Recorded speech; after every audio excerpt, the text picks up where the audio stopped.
Hello मेरे दोस्तों, मेरे बुज़ुर्गों, मेरे नौजवान साथियों, मैं आज आप लोगों को एक बहुत ही बढ़िया बेस्ट होम्योपैथिक बताने वाला हूँ जो कि काम करता है पाइल्स में, बवासीर में। अगर कोई को भी अगर पाइल्स की शिकायत हो, आदमी को हो या औरत को हो, इस दवा को चलाने से बहुत ही बढ़िया, बहुत ही बेस्ट आराम मिलता है। और मैं इस दवा को बताने से पहले मैं आपको पाइल्स का लक्षण बता देता हूँ कि पाइल्स होता क्यों है, किस कारण से पाइल्स हो जाता है। पाइल्स होने का जो मुख्य लक्षण है, गुदा और मलाशय के नसों में अत्यधिक दबाव होने के कारण बवासीर की शिकायत हो जाती है। और बहुत पुरानी कब्ज की अगर शिकायत हो, जैसे कि ज़्यादा कड़ा लैट्रिन हो रहा है, तो उस कंडीशन में भी आपको पाइल्स हो सकता है।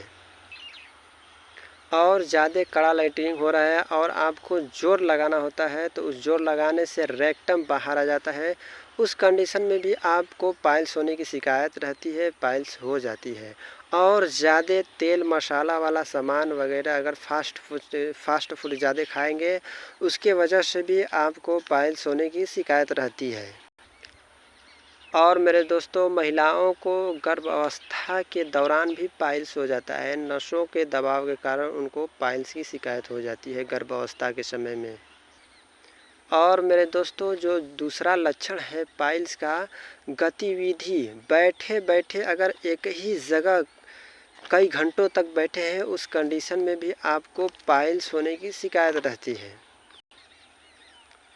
और गर्भावस्था में मेरे दोस्तों, महिलाओं को नसों में दबाव आ जाती है, उस दबाव के कारण नसों में सूजन हो जाती है, उसके कारण महिलाओं को गर्भावस्था के समय में पाइल्स की शिकायत हो जाती है।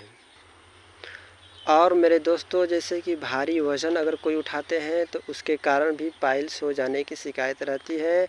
और अगर जो लोग जिम में जाते हैं और ओवर थिंकिंग जिम करते हैं, ज़्यादा वज़न उठाते हैं, उसके कारण भी उन लोगों को पाइल्स हो जाती है। और मेरे दोस्तों, पुरानी खांसी की वजह से भी पाइल्स की शिकायत हो जाती है, जो कि जोर लगाकर जो खांसना होता है, खांसते खांसते आदमी थक जाता है, उसके कारण भी उनको पाइल्स की शिकायत हो जाती है।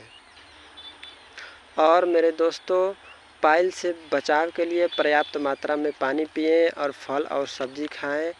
और ज़्यादा फास्ट फूड वाला सामान ना खाएं, चिकना सामान ना खाएं, ज़्यादा फाइबर वाला सामान, सब्जी, फल वगैरह इसको खाएं, ये बहुत ही फ़ायदेमंद चीज़ है। और ज़्यादा फास्ट फूड खाएंगे तो वो नुकसान करता है, वो आपको पाइल्स की शिकायत को बढ़ा भी सकता है। और मेरे दोस्तों, मैं अब उस टॉपिक पर चलता हूँ, होम्योपैथिक दवा मैं आपको बताता हूँ कि होम्योपैथिक कौन सा दवा पाइल्स की शिकायत पे चला सकते हैं। जो सबसे पहला दवा है एस्क्यूलरशिप। एस्क्यूलरशिप मैंने सब दवा को ऊपर में लिख दिया है। सबसे जो पहला दवा है एस्क्यूलरशिप। एस्क्यूलरशिप को जान लीजिए कि इस कौन से कंडीशन में आप एस्क्यूलरशिप को चला सकते हैं।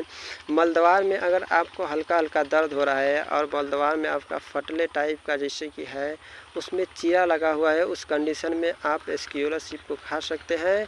और अगर खूनी हो या चाहे बादी हो, उस कंडीशन में आप एस्क्यूलरशिप को खा सकते हैं। और मेरे दोस्तों, मल त्याग करने के दौरान अगर आपका मलद्वार बाहर आ जाता है, तो उस कंडीशन में भी आप इस एस्क्यूलरशिप को खा सकते हैं। बहुत ही बढ़िया, बहुत ही बेस्ट काम करता है। और मेरे दोस्तों, जो दूसरा दवा है उसका नाम है बेलाडोना। बेलाडोना को मेरे दोस्तों उस कंडीशन में चलाया जाता है जैसे कि बहुत तेज़ लाइटनिंग करते समय बहुत तेज़ दर्द हो रहा है, या लाइटनिंग करने के बाद भी बहुत तेज़ दर्द होने लगता है और मस्सा निकला है, और हाथ से टच करने पर वो मस्सा बहुत तेज़ दर्द करने लगता है। और उस दौरान आपके अगर कमर में भी दर्द है, अगर पेड़ों में भी दर्द हो रहा है, तो उस कंडीशन में आप बेलाडोना को खा सकते हैं। बेलाडोना बहुत ही बढ़िया, बहुत ही रिलीफ देगा, आपका दर्द तुरंत ही शांत हो जाएगा। और मेरे दोस्तों, जो तीसरा दवा का नाम है वो है कोलिनसोनिया। कोलिनसोनिया को उस कंडीशन में मेरे दोस्तों चलाया जाता है जैसे कि लगता है मेरे मलद्वार में बहुत कड़ा मल भरा हुआ है और जोर लगाने पर भी वो नहीं निकलता है, उस कंडीशन में आप कोलिनसोनिया को चला सकते हैं। और मेरे दोस्तों, मलद्वार के मुंह पर जो मस्सा निकला होता है उसमें बहुत ही ज़्यादा ब्लड भर जाता है और कड़ा लैट्रिन होने की वजह से वो फट जाता है, उस वजह से बहुत ही ब्लड होने लगता है। उस कंडीशन में भी आप कोलिन सोनिया को चला सकते हैं, बहुत ही बढ़िया बेस्ट काम करेगा। और गर्भ अवस्था के दौरान जो महिलाओं को पाइल्स हो जाता है, बवासीर हो जाता है, उस कंडीशन में भी कोलिन सोनिया को चलाया जा सकता है। इससे बहुत ही बढ़िया रिलीफ मिलेगा। और मेरे दोस्तों, एक जो दवा है रेटेनिया मदर टीचर, इस दवा को उस कंडीशन में चलाया जाता है जैसे कि मल त्याग करने के बाद बहुत तेज़ कई घंटों तक दर्द करता रहता है और जल्दी मल द्वार से मल बाहर नहीं निकलता है, कड़ा लैट्रिन होता है। उस कंडीशन में भी आप रेटेनिया को चला सकते हैं। और जो मस्सा निकला रहता है वो बाहर दिखाई देता है, हाथ से टच करने पर मालूम होता है कि मस्सा निकला है। रेटेनिया का मदर टीचर पीने से बहुत ही बढ़िया, बहुत ही बेस्ट आराम आपको मिलता है। और मेरे दोस्तों, एक जो दवा है उसका नाम है hamamelis mother teacher. Hamamelis mother teacher को उस कंडीशन में चलाया जाता है जैसे कि बवासीर में बहुत ज़्यादा ब्लड आ रहा है या थोड़ा बहुत भी ब्लड आ रहा है, तो हेमामेलिस को मदर टीचर के फॉर्म में चलाया जाता है। इससे ब्लड तुरंत ही कंट्रोल हो जाएगा। अगर ब्लड आ रहा है तो आप हेमामेलिस को अवश्य चलाएं। अगर आप हेमामेलिस को नहीं चलाएंगे, नहीं पिएंगे, तो आपका ब्लड बंद जल्दी नहीं होगा। इसीलिए हेमामेलिस को पिलाना बहुत ज़रूरी है, क्योंकि यह ब्लड को तुरंत काम करता है, ब्लड को तुरंत रोक देता है। और मेरे दोस्तों, एक जो आखिरी दवा है वो है थूजा। थूजा को 1000 पोटेंसी में हफ्ते में 3 बूंद लेना है। सिर्फ हफ्ते में 3 बूंद 1000 पोटेंसी में। ये जो मस्सा निकला रहता है, इस मस्से को गलाने का काम बहुत ही बेस्ट करता है। मस्सा बाहर दिखाई दे या ना दिखाई दे, फिर भी लेकिन थूजा को लेना अवश्य है। 1000 पोटेंसी में सिर्फ 3 बूंद हफ्ते में 1 बार, क्योंकि कभी काल के जो मस्सा होता है वो मलद्वार के अंदर ही रहता है, कभी काल के बाहर दिखाई देता है, कभी अंदर ही रहता है। थूजा लेने से वो मस्सा गल के ख़त्म हो जाएगा।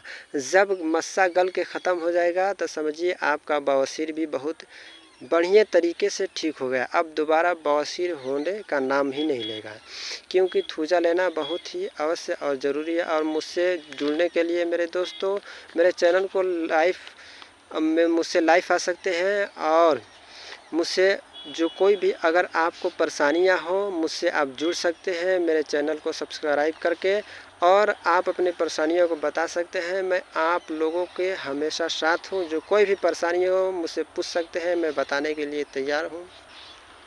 और मेरे दोस्तों, इस पोटेंसी को लेना है 200 पावर में। और दो ठे जो दवा है रेटेनिया और हेमामेलिस को लेना है मदर टीचर के फॉर्म में। अगर छोटा बच्चा है या बच्ची है तो उसको 30 पोटेंसी में दे सकते हैं, और मदर टीचर वही रहेगा।